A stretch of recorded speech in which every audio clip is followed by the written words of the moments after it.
A'udzu billahi minasyaitonir rajim. Bismillahirrahmanirrahim. Ambalmo ame awfo dante folimna alaka sumalo timme ko nyuma dama ka anjumu bela dele yafa coronavirus mi kelen no gajien la bobi ka sega ankisi coronavirus ma ambalmo o temene kofe anga jamana be la halamu nani o mali o be ambela jeli wole ka irola ka fo ko dan o bi fali kusamala bamano me zana do fene fo ko ni I bangira kana soro I fa yiri do sanfɛ ko ni masega ele yiri sanfɛ mais I kana bo yiri duguma ambalmo o yiri dugumala o yoro jumai an fa o join ni o yi Modibo Keita ka wakati kono aye izini jo mali kono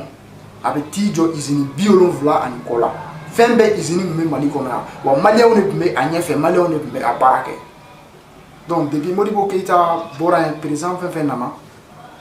ye izini nu yu bla concession na chamantara faitila chamantara concession na ogun kele kono kun anye kuna folia soro ka ira ka fo ko anga jamana aéroport ni o pangulu junior fle Bamako ko o kubena o fene bla concession na o concession koro edi iba fo e desera fendo la I desera ki ya fendo mara c'est-à-dire ibe adima weroma société do ma ulubina donc ulubi a gérer iye donc ubu tata munga ngadima obo dima mais etina chaman soro alaw do abina fo ni ega mobili bi yere bolo ibe taiga taxi money yake iba boli ni wari msoro yere tayo mais ni adi ma werema jagwa o tigi na sara o tigi fene na amne prix mununa o fene be mais ka yowla ka fo ni iye o kuma fo ko mali aéroport be di concession na am malien denko aman jenaay mais ame mogo do we nataba do we mogo do we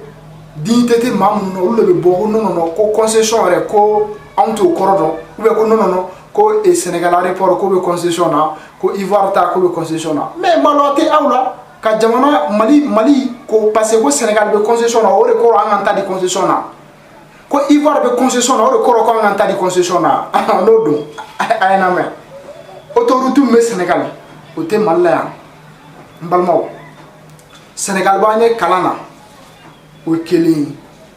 au Sénégal sur le plan sanitaire o lu bagne fene awe fe an comparo le la o magisal mu kosa ina ni abega métro dingese aga Sénégalais re konona la métro de na boli Sénégal kono on ma se ka chemin de fer gérer on ma se ka école gérer on ma sera ka mu gérer vous voyez vous pouvez faire mali fere tane kanga soroda be fere la tane ko concession ali mal dal kelengele mflani so tellement abe munanga be o concession no on ngene da o fenete mo rego de bolo ya donc kiliati auna mirinati auna est-ce que français aéroport be concession na ngolu ga fa mu yere bolo ga fenga bu yere bolo ga avion bu bolo ga fe bolo est-ce que Maroc aéroport be concession na aram mu yere bu ga fe me gérer mais jamana koni nyemoko fika maloya ika kelea ika dusu ika dimi ika seki ika jamana bolo kan ika seki ika jamana deme ibega mali be dima domuna wallahi atetene jonguna e mali dema domuna e mali dafalen dima mais ibega mali bini bolo wallahi mali bini bolo mali be dima domuna amteta mali be ga bindie domodo e ibega ka fanga kono nala mali be ka kuma suru malendu be ka kuma suru domodo e ibega ka fanga kono wa karamo sigile no wala je otise ga kuma mali karamo aga kiti aga gel lahara jondo ala be koda mali karamo ka wallahi fo mo be klaka nimisa ko kunma ne tugura karama snako parce que ni ma ala tafo nyemo ni ma kira tafo fo war de jara wallahi lahara jondo iga kiti no wa ambalmo jamana na siga tota afo jamana soroda fen be ni malendu musiga nafa sorala uma be bafueta a be bafuera wa munu ba nyefe fe no le be na woru bénéficier malendi e o ta war bénéficier ru le be na woru bénéficier on ta war bénéficier ala te ko courant me gatia énergie directeur bora am fo mala ngone ko no kam nata Sénégal ko espéru wolola Sénégal ku gana espéru de bena wolé olu de be bo Sénégal kana on Mali groupe gland un état sérieux comme le Mali. Voici des gens nous ne ma fo ko lu be souci jamana na ko be miri jamana de nga kololo la mo joli be ga sa docteur so ko no la parce que courant me ka teke mo joli be sa wa so parce que courant me ka teke. Si on est dans un état sérieux, est-ce que le courant va être Mali gono? Les calocles les Sénégal gono, ne ma courant te les nyela li erkilimai. Maroc aussi pareil. Afo on a tout en fadi saboyala jamana to ni nyonche. Malende wambe interpeller nous ni be kay Mali tira atira malende on fena nyana de akelemachi atira an malende on nyana donc ni an fena yan siga laje Mali to ni mumbe o ka ti be ga bolo billahi Lara John wan be kelengelen fana be nyininga ko président o temena o ga wati aw sera ga munke pour que aga fantan wa hage duma yoro nya fo mo karamo ta ga duma ntai parce que on est confirmé donc malien dem Mali ba ngoli Mali ba be kelengelen wole jamana be yoro muna sisa e ibe ga kelengelen ni bora are bora ni itanwala ka kla kan jo ka laje ko mesure sociale o mesure munu tara jamana dew ni mun nafa soro ala jamana dew ni mun nafa bele soro ala ko we ga molo ni fon di ali do ani muso do we mangana pour que uga malo ere soro domo do we kata mun kan adu ma te ka di o be ta fon ta kata di dugutugu ni fen o de man don ni dugutugu ya soro we abani ko un malien un masque fouille ibe malien ta keme sarada mogo munye demain so ibe ka kani kuma foli na tite même atanga o demain beta oro jumena o jamana beta oro jumena ko 500 milliards on ni 500 milliards tara aw ni ala te 500 milliards o malen demain me ko be 500 milliards do moy akana di docteur mun mo dugo ko minantu bolo docteur ye fait l'autre jour ko minantu bolo banabato munu me uko kuti dumi nyuma so ga ke banabato munu me uko gel tout bolo ko Isabelle abillahi nega video do rekama o Isabelle tara ponji aw se go famia ka me jamana serele ngoma abe ka foko 500 millions wa bolo akanga di docteur munu ma tolu bolo banabato te ka bénéficier o ma jona be ka bénéficier abna dap mama o jamana ka totente mo ko shite ka tiens fo o jamana ametami Mali beta woro jumena en desera nga femme la pour que en sécurité bi en desera ga la kana o sécurité bi abe jomulo ate to wuri bulo mo barga ne be ambi pour que amasi la kana français de be am pour que on la kana c'est fa yan ta do Mali sanu boro Mali be du même bénéficier la abeti ma woro bulo balmo on aéroport ou na aéroport fene geti ou no fene ku fene bla concession ni bebe ga ke on sigle ne on ta donc ko rebe ga ke abi gana mbalmo me mun fa nyane ibe ga be yoro na billahi adesera aka mana to essence abay me fem fo ibe ga na bi do ko du me conférence ke mun bolo dalendo nu be siga fen ke ka siga jamana deun ka udu susuma mun kan ga jamana deun ni ko ke de suno ni 5 avril ni ngon wore kera Mali kona abela kal dawra la mo folo en fait bamanana horonya ani ladiria obe mo bla ni feno kalfarila ni I desera kalfa enkoro ibe kla iba foki desera aw nyaga malo kalfane la tiena ne desera aga malo mene aw ne aga feno kalfane la tiena ne desera kalfa enkoro ibe ga malien de ni Mali kalfa ela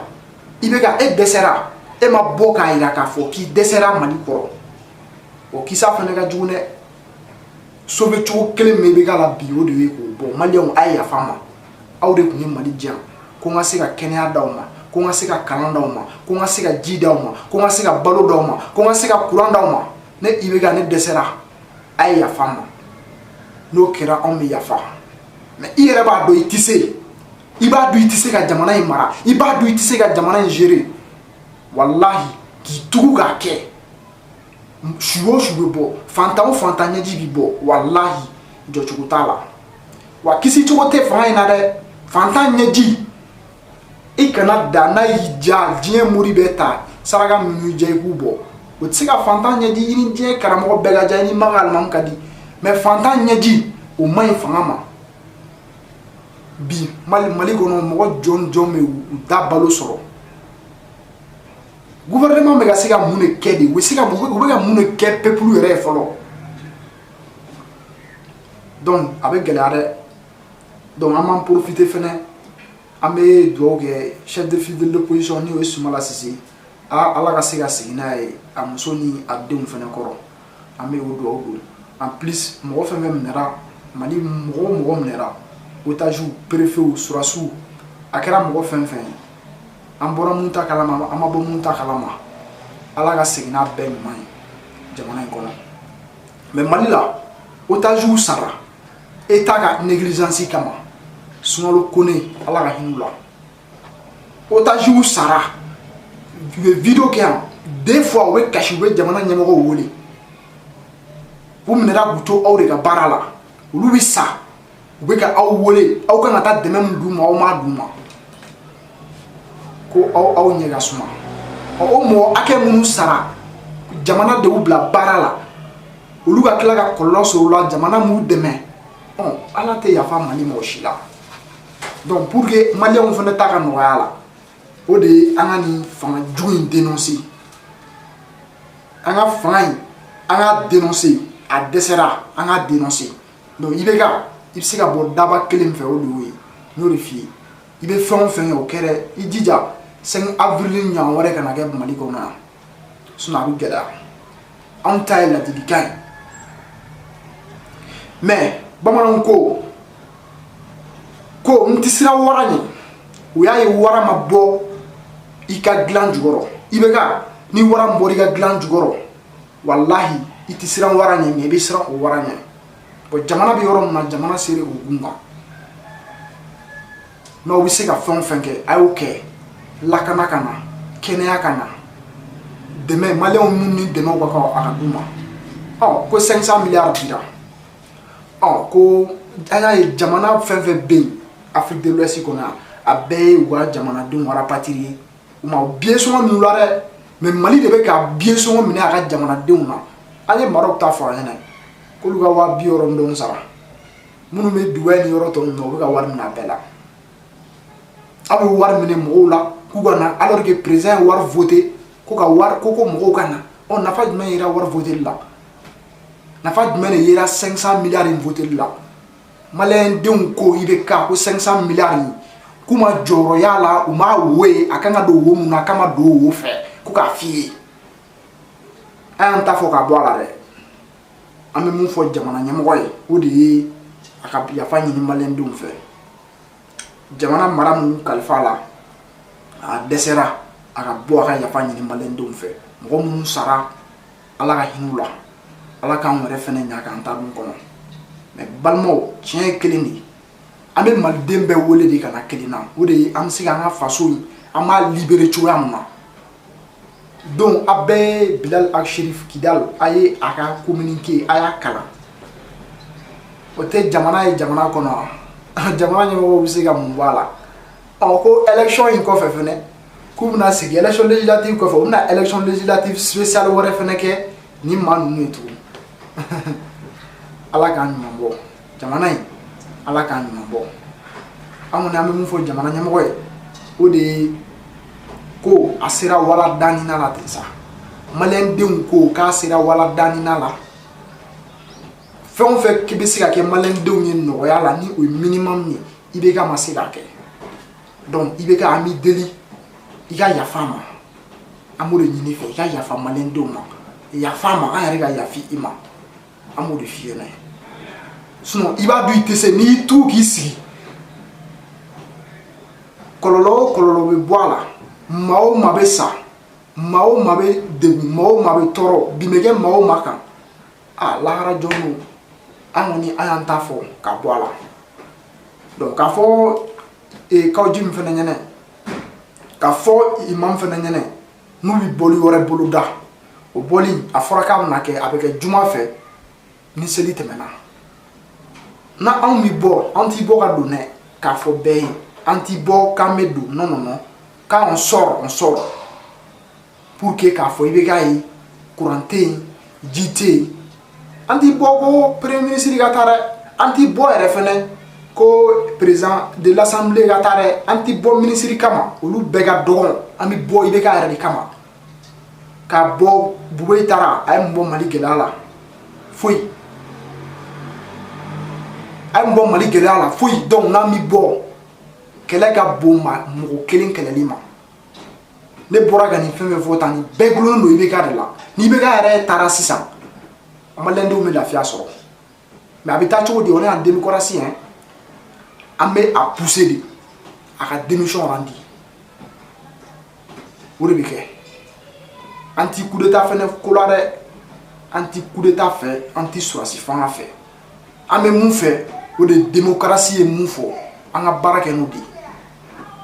Donc an balimaw an sera ka nin de sɔrɔ ka da aw ma. Hakɛto b'a kan. Wassalam.